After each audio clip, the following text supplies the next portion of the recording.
உங்கள மதிக்காதத நீங்க ஏன் இன்னும் தொரத்திக்கிட்டே இருக்கிறீங்க? ஒரு மெசேஜ், ஒரு கால், ஒரு அட்டென்ஷன் இதுக்காக எல்லாம் நீங்க ஒருத்தர் பின்னாடி இவ்வளவு ஓடணுமா என்ன? நெனச்சு பாருங்க. நீங்க தொரத்துற ஒவ்வொரு நிமிஷமும் உங்களுடைய மதிப்பு கொஞ்சம் கொஞ்சமா குறைஞ்சுக்கிட்டே இருக்கு. அன்பு தொரத்துனா வராது.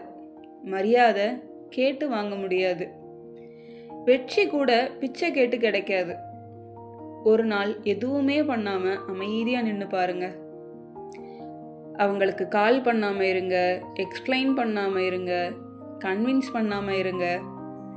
ஆனா அதுக்கு பதிலா நீங்க உங்களை வளர்த்துக்க ஆரம்பிச்சுக்கோங்க.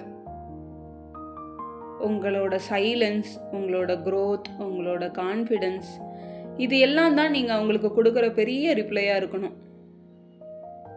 நல்ல மனசுல ஏத்திக்கோங்க. துரத்துறவன் என்னைக்குமே பின்னாடி தான் ஓடுவான்.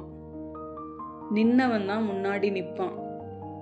அதனால இனி துரத்துறத விட்டுட்டு நாம நம்மளை உயர்த்திக்க பார்த்துக்கலாம். நம்மளை தேடி வர வேண்டியவங்க கண்டிப்பா நம்ம வாழ்க்கையில வருவாங்க.